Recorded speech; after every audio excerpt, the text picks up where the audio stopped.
So I don't mind. I think I have a lot of fold equity with my jam. But also, again, ICM is still huge for me. So I was really debating between call and jam, and I'm still not really sure what's the best play. What's your take on that?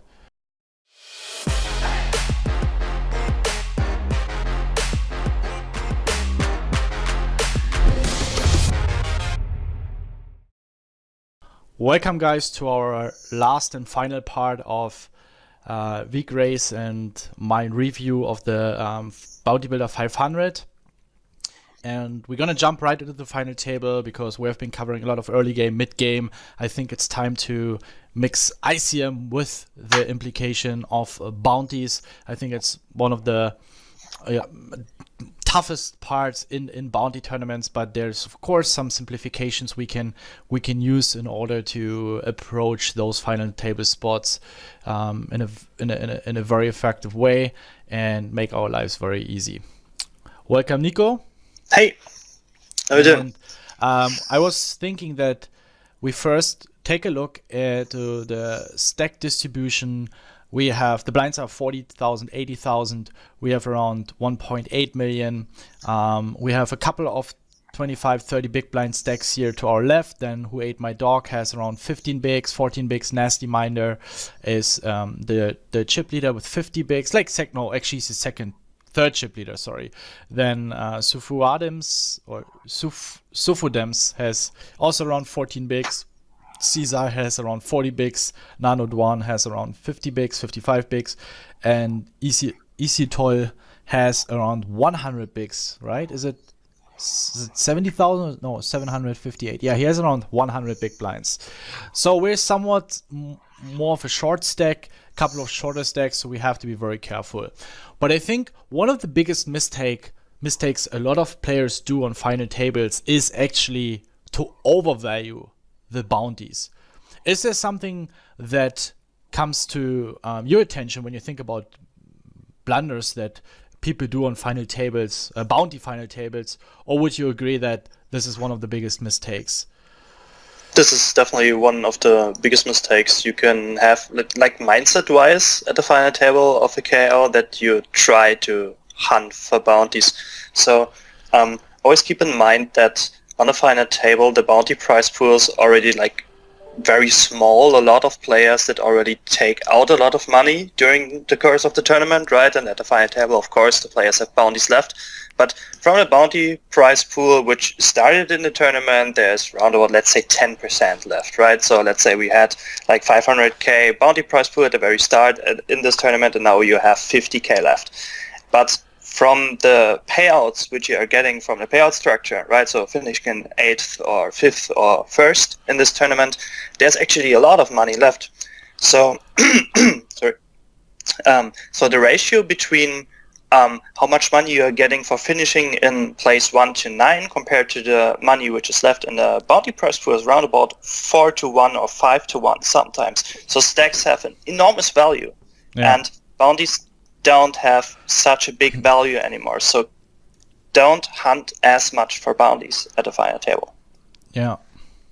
So the core principle is that, because you might get confused, right? Especially when you also owner one of the bounty courses, or actually of our bounty course, you think, well, isn't that the case that the more money is taken out of the bounty prize pool, the more valuable a bounty gets?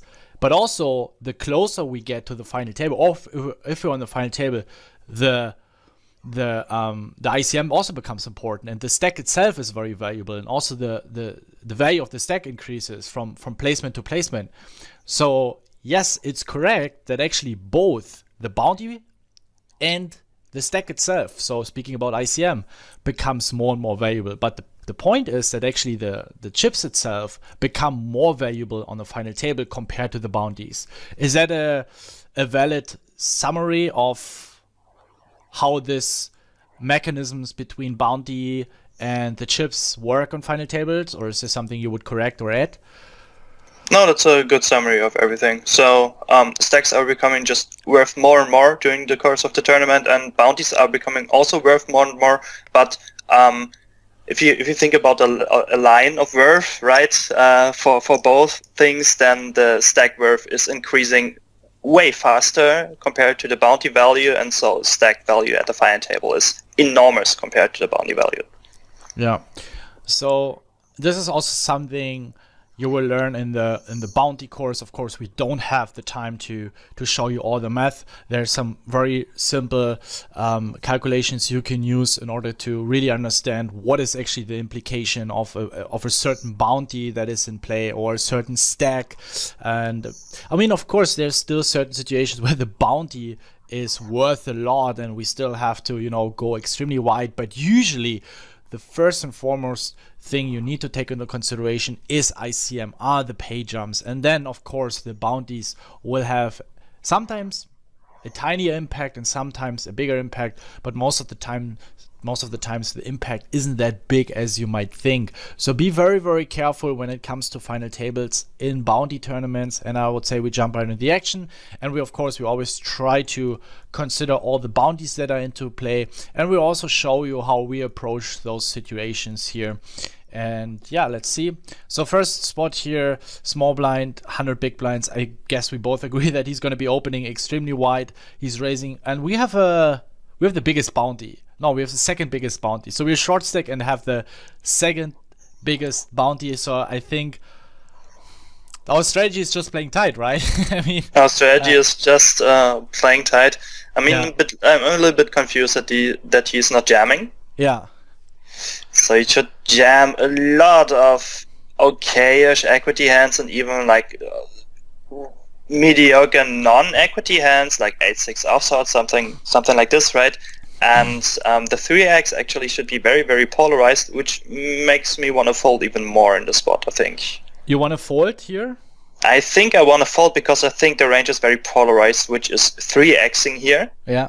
And it's very hard to find the correct structure to call down against a very polarized range, right? So, yeah, we are opening just a very, very huge variance spot here. If you are calling and hitting some kind of pair, then there's a polarized range you usually have to call down, and yeah, it sucks. I don't mind, but I think the way people play out of position, I'm more in the team of calling. I think I would fold 7-4 suited, but I think 7-5 suited is still strong enough.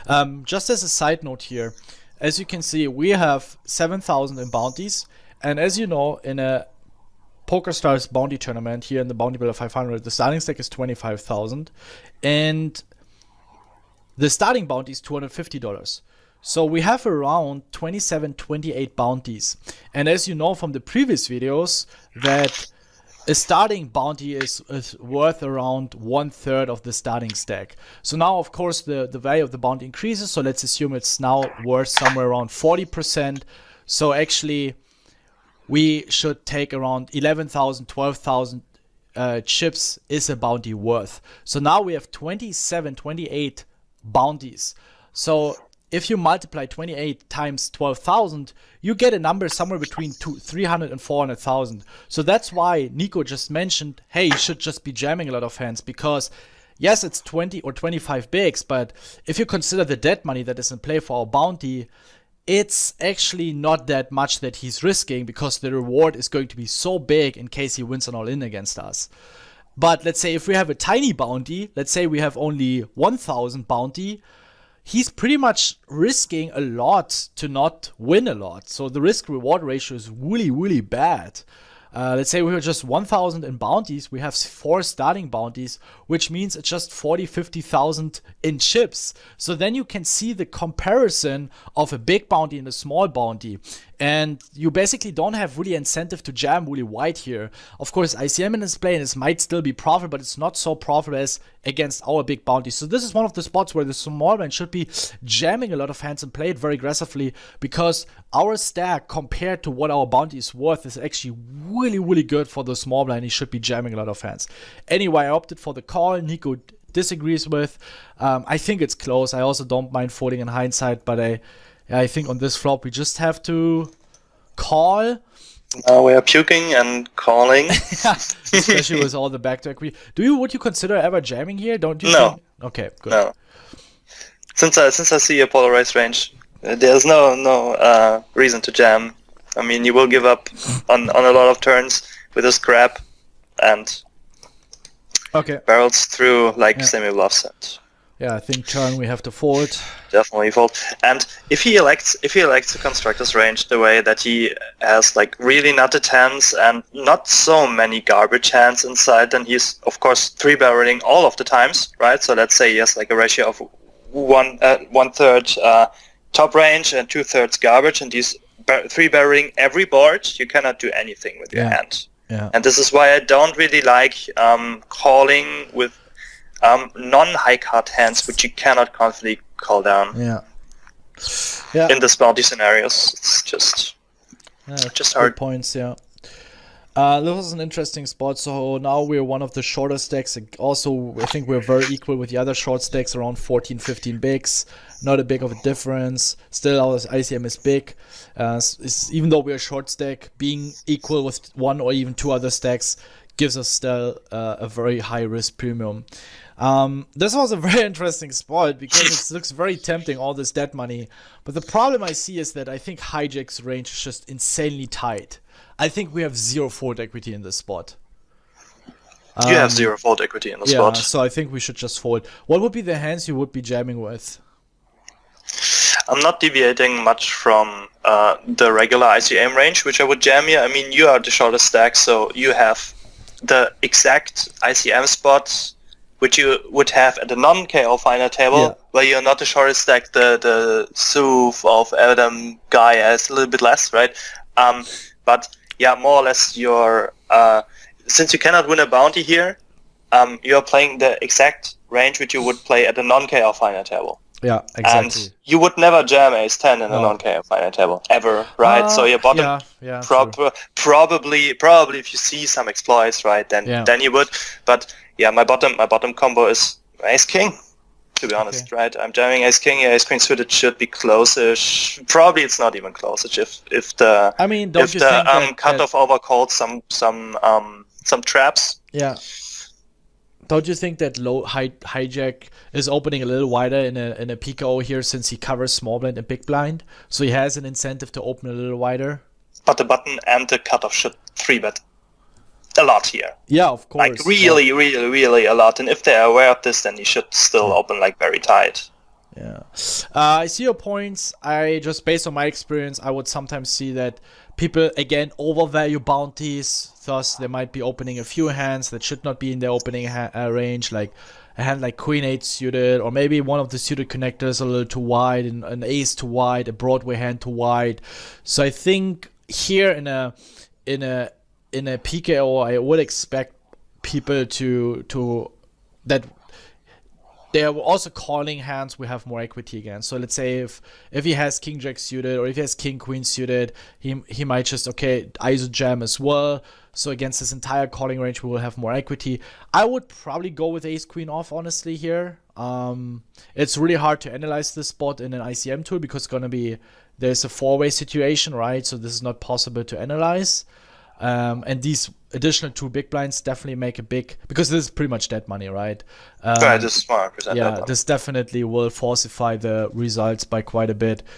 So intuitively, I would be jamming ace queen plus, but I would definitely not say that I'm right or you're wrong, because it's really hard to prove this spot with numbers. Yeah, I for sure jamming ace queen suited, ace queen feels borderline to me, and yeah. Yeah, probably ace queen suited is the very bottom combo, which you can jam there. Then probably if you want to wager in that you can still bust out 2 players on this table, and probably you don't want to do this anymore. I mean for ace queen suited, I can see that it's probably pretty much whatever, and that's alright. Next hand that was very interesting is ace jack off from under the gun, or we face an under the gun race here with ace jack off. Anything you would do here? You can call. Call. Yeah, I think I call. Okay, I would. I mean, ace jack suited is definitely your call. If you want to increase the range, ace jack off here, I think that's all right. I think I'm calling here. I opted for the rejam. I only did it in this spot because I know this guy is opening way too wide. He's second in chips, or close to second in chips, and he's covering 3 stacks here, button, small blind, big blind. I think he will be opening too wide. So in this spot, I think it's close. I slightly prefer the call in hindsight. Again, I think we have little fold equity here.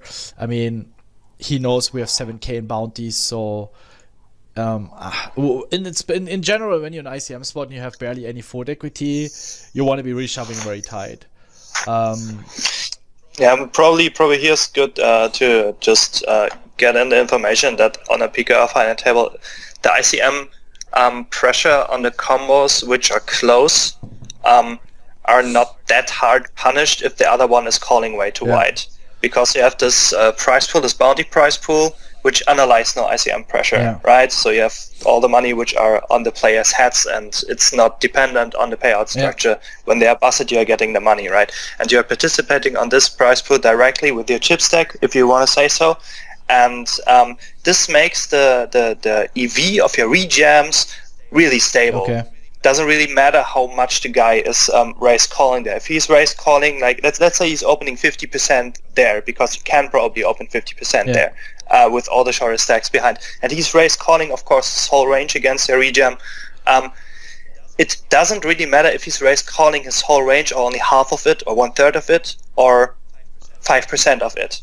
If it's only kings plus, of course, then it matters, right? But until he's calling like a reasonable range, you're not punting with combos which are like usually close in an ICM scenario, since you have the bounty price pool where you're participating directly with your chip stack. And if you win, of course, you're participating more, so this makes it a little bit more interesting to rejam close combos. He had a calling hand with 9s, but we won the flip, which is of course great. Gives us a lot more EV, especially to covering all the guys to our left. Ace 10 off, where he had Queen 9 off. First in, probably not a bad open, covering all the stacks behind. First in, definitely open.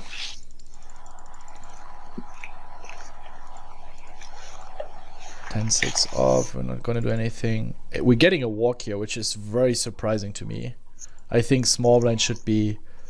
I think he could, like, we have 30 bigs, like 31 bigs, but I think he can still jam woolly wide here. I've just looked up this spot. He should raise actually a lot with 3.5x sizing, like you do in the next spot, right? Against those stacks which have 20 big blinds and more, you are going not to jam a lot of the times, but raise just like 50-60% frequency, and pretty surprised he found he can find folds, right? There are like 3 hands which he can fold, like 8-3 offsuit, 7-3 offsuit, and another one I forgot. I think 3 deuce offsuit, something like this. You can fold against the 30 big line stacks, and probably had one of those hands. You never know, right? Here versus this is 23 big blinds, something like this, and he has 3.3k. I think I'm jamming actually. I think I'm jamming. You have like one of the combos which you definitely want to jam more often, right? The offsuit king X combos. I think I'm jamming here. I don't mind raising, right? I think limping is a mistake. I think raising is also fine. And probably jamming is max EV. Way too much. Limping way too much. Maybe we can look it up in ICMizer. Alright, so we're just plugging into ICMizer. If you don't have the tool, highly recommend, whether it's HRC or ICMizer, you should have a tool that allows you analyzing those spots. And as you can see, we could be jamming here 83%. All the EVs are very marginal though, because we're risking quite a lot to only win 210,000 in chips. Still, there's a bounty in play, but his bounty isn't that big. So yeah, jamming with King 9 off would be fine. I mean, Ace 9 off, Ace 8 off, these hands actually show a decent profit here. these kind of hands like ace-6, I think suited aces, suited king, like the broadways, I think it's definitely a decent option to go all in with. Question though, do you think this calling range is realistic here? I think in the high cut king X, definitely not. Yeah, I also would make it here one hand tighter each. I think here for 20 bigs, when they see there's another 10 big blind stack, they might be calling it a little tighter, which of course will have a good impact on our shoving ranges, increase DVs by a little bit. So yeah, I think it's a good spot to go all in. But yeah, I opted for the raise. I think that most people are here for 20-25 big blinds. They aren't jamming so wide, so I would probably be calling ace-8 off, ace-7 suited, king-jack suited, king-queen off, and sixes plus would be my range here. I mean, the thing is though, if we put us in the big blind and we say that small blind goes all in, and we also preclude some of the top hands here that might be inducing, which is very realistic, and take out some of these garbage hands here, especially on lower stakes tournaments where people aren't so aggressive and they're only taking the most obvious jamming hands, like hands that still perform well if called. So maybe something like this, 43%. You can see that, yeah, even ace-8 off is quite close. So I think rather be a little tighter in those spots than calling to wide. You can see that these hands that I was just saying I would call are actually very, very marginal. And better be safe in those spots than sorry.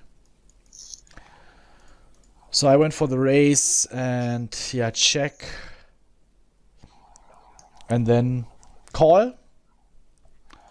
Sizing, I don't really like it. It looks like this. I don't really want to go for 1/3, but I don't want to bet too big.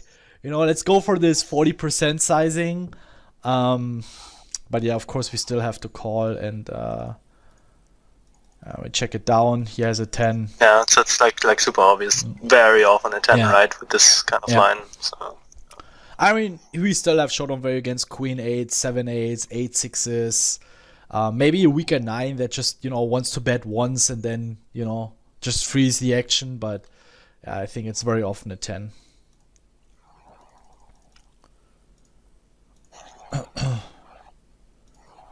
Ace-9 off, fold. Okay, this was a very interesting spot. Are we getting... Yeah. So he jams. And he has 10 bounties. So his bounty is worth 120,000 in chips, right? So effectively, and this is what I like to do. I know everyone has another approach, but also what I have learned through your bounty course is these little tools and hacks you can use in order to simplify it very quickly. So I know, okay, this guy has 10 starting bounties. So I know that the starting bounty is worth around 1/3 of the chip stack of the starting chips. Starting stack is 25,000. So I know, okay.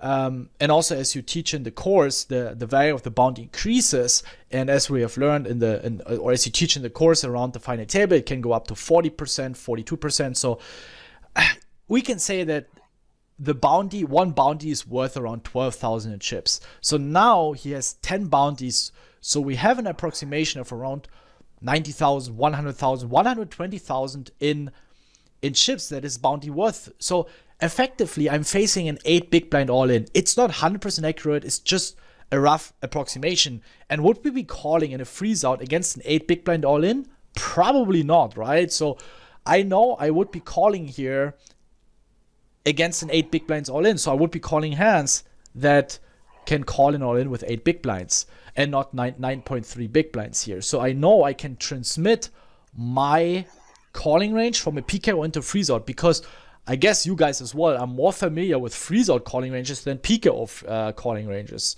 So then I can consider, or I'm considering in the proper way, the value of a bounty.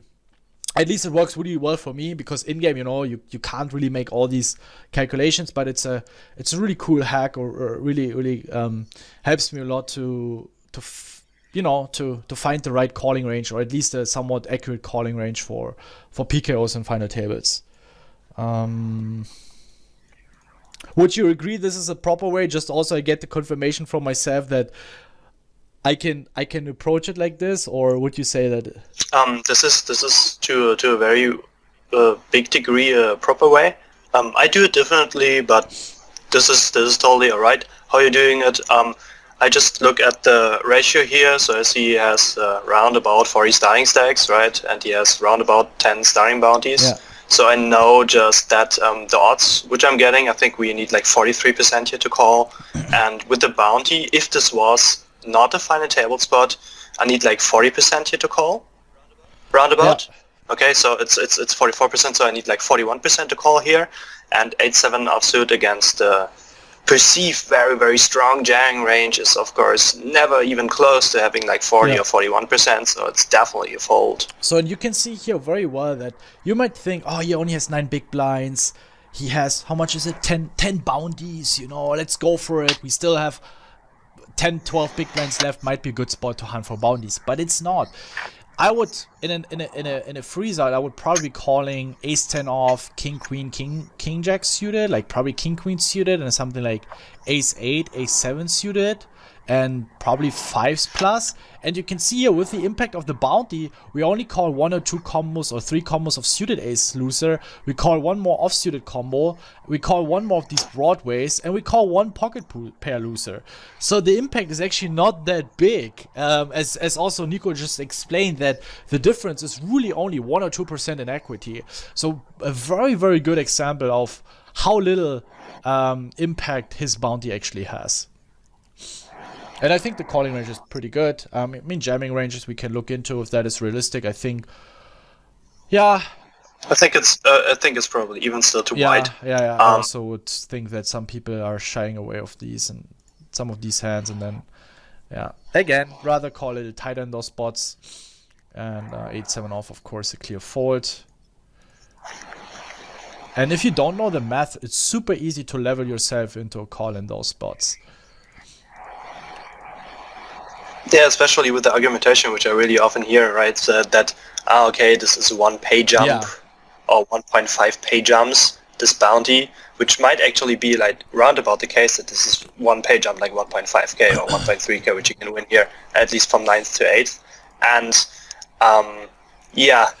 then people are calling way wider ranges than they are supposed to do in an ICM spot. So I think king jack off here, my spot, I still have to be very tight. It's never going to be an open race. I think even king queen off is super close. I would limp some suited broadways like king queen, king jack suited, but I would be playing this spot super tight here. There's the collision likelihood is super high here. They're going to be shoving in a lot of hands. I think also people with 20-30 bigs are still opening to wide.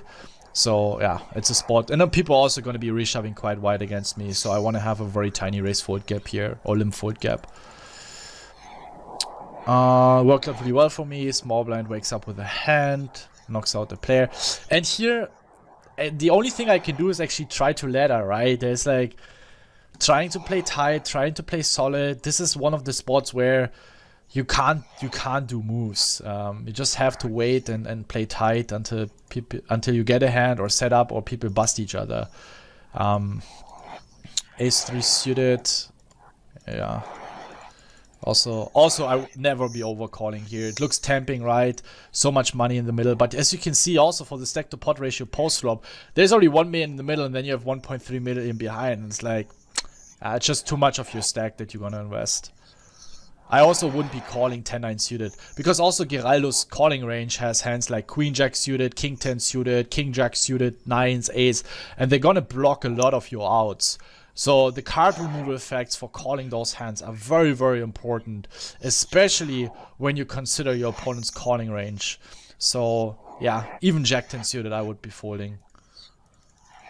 What would be the first hand you would be calling here? If you don't want to jam, and probably King Queen suited. Yeah. I mean, there are literally not many hands which I want to call here. Yeah, really like I don't know, like 20 combos probably. Yeah. So that's not many. Oh, I remember. Like it hurts. So like ace jack suited also I would call, for example. I think also easy fold here with the deuces. Easy fold. We have one guy that has 5 big blinds. Unfortunately, the problem is this guy is very, very tight. Like, he's gonna be busting. He waits until he has 1 big blinds. This hurts my win rate. So I would definitely jam a little looser than ICM, or let's say in whatever spot I am involved. Is it a Reese jamming spot, calling spot? I would definitely take any margin spot because this guy is playing tighter than Nash. So the future game of me being in a folding war against him is really bad. So it's also really important to look at who is your opponent when it comes to the folding war. If he's an aggressive maniac, just lean back and wait. Then I would be even a little tighter than Nash. If the guy is a biggest snit, then it really sucks to be in a folding war with him because when he busts, you probably only have 3-4 big blinds yourself. So this is of course, I'm only talking about margin situations, right? I'm not gonna start jamming super garbage hands and super minus EV spots just because he's in it. But when you have these margin spots, then you should consider these soft factors, whether it speaks for or against your future game and whether you want to be involved in all-in spots or not. So would you put your stack all in with 5s or 6s here? Let's say if 6 shows me it's very, very borderline, like I would probably, but I don't think 6 is a profitable jam anyway. Like I don't think This is 6s should be with like the very wide calling ranges you should expect from the cutoff, and from the small blind can be rather close. I would be jamming 7s. I think 7s is close, and I would be jamming 7s and jamming 8s. But I might be wrong. Let's see. Wait, where's this hand?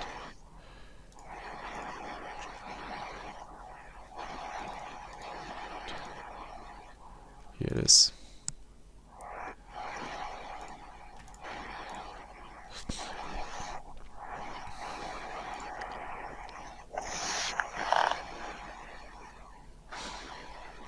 So let's see. Yeah, like 7s, 8s is the threshold. And if you look at the calling ranges, the guy to our left, okay, I think Ace Queen is going to be, and 9s is going to be jamming against our bounty. Yeah, I think the calling ranges are even going to be. Oh fuck, no, sorry. Yeah, wow, this is interesting. Hijack is going to be supposed to be super tight. Yeah, it makes sense because the collision likelihood that people are going to call us is so big. But I don't think he will be folding 10s or ace queen plus in this spot, to be honest. Cutoff is calling also. I think, okay, this is a bit too wide, I think. I think so. I think he's overcalling at least a lot of like suited ace X. I mean, you have like the second biggest bounty on the table. Don't forget this. Do I still have that? Yeah, yeah, it's true. Yeah, I'm pretty sure. So I think people are going for this, especially if the risk-reward ratio is like pretty good, which it is against your stack size, and also the likelihood that against an overcall one of the blinds is going over the top is, I think, very low. So I think the calling range of the cutoff should be actually very wide. Why is Button's calling range so tight? He has 80,000. Sorry, yeah, cutoff has insane. Yeah, but I think that Button will also go much wider. Small blind will be ISO jamming for sure, a little wider. And big blind will also call for sure, a little looser here. So let's see how then our... Yeah, and then it's actually 9s plus only. Fuck, you gotta be tight in so tight in the spot. Yeah, that's very surprising. I think it's very important to know that's what I also teach with always the 3-card range, because it's really hard. You're never gonna be accurately on point with what kind of hands you want to be jamming with. But keeping in mind that, 7s is a hand you want to be folding, 8s is somewhat borderline, and 9s is the first hand we want to be jamming with. And yeah, I was wrong. I would have been folded 6s, 7s I would have contemplated. I thought that 8s would be actually a pretty good jam. But in Nash it would be, but as you can see here, I think the calling ranges were unrealistic. It's going to be much wider. So yeah, but you can see... Yeah, you did put a lot of pairs inside of the overcalling ranges, to be fair. So this is why our paints are really struggling.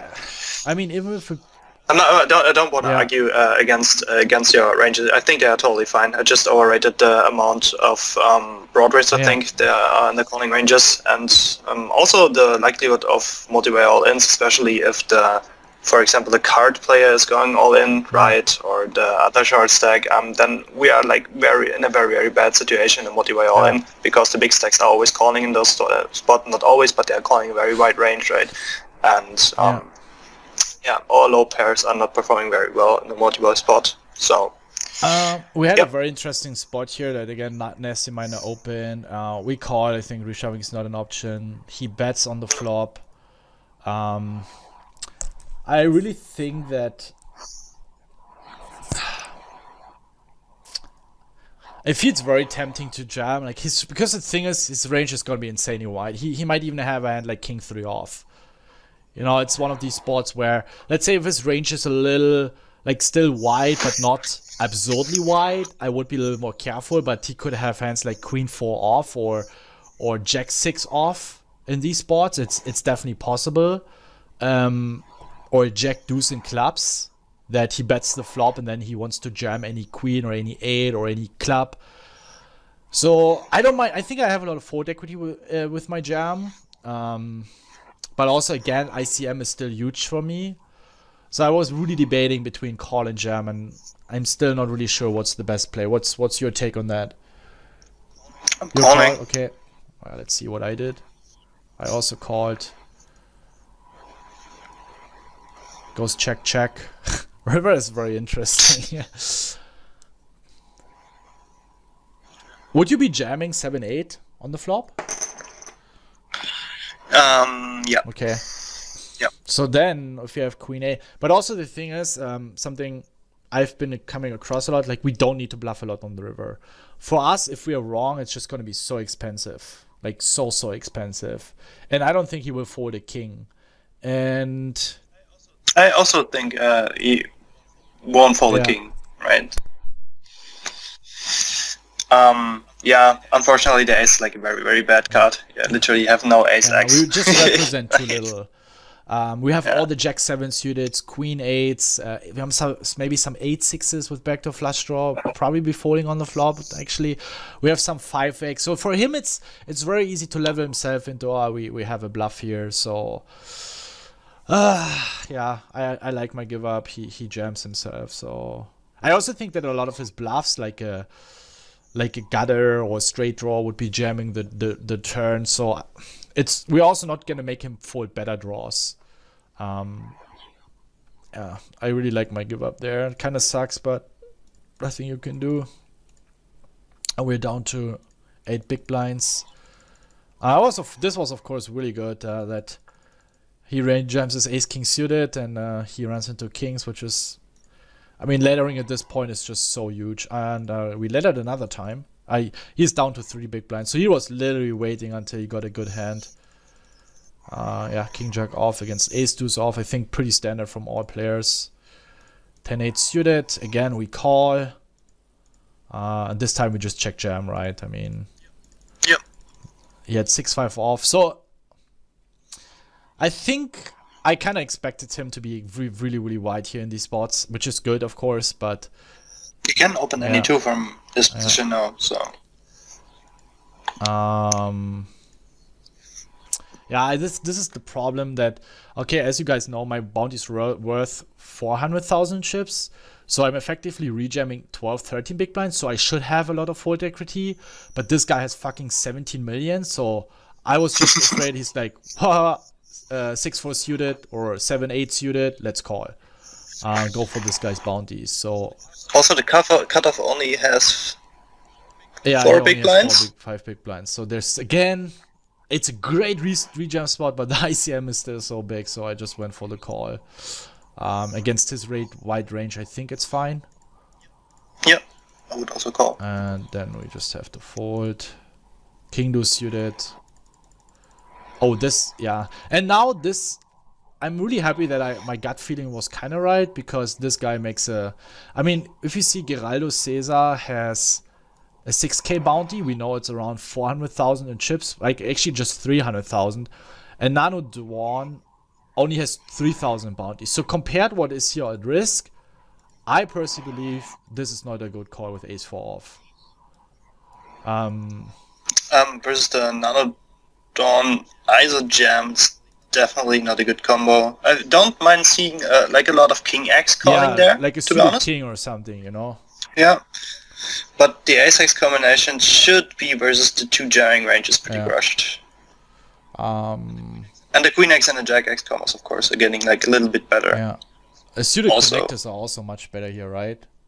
Of course, yeah. So this is the result for his overcalling range. So if we assume, I mean, okay, under the gun might be getting it in a little wider here with his 4 big blinds, like I think an offsuited ace, suited king x, I think something like this, and then calling range, his ISO jamming range. I think we can preclude some ace x. Maybe aces would be slow playing sometimes. I think they're at least raising and not. But I think something like this, like a king jack off, maybe some more suited aces. And then you can see that ace 4 off is actually not good. Yeah, it's like super abysmal, right? And like the suited hands, the suited hands with the connectors, and also like the king x. Yeah, king they're x much better.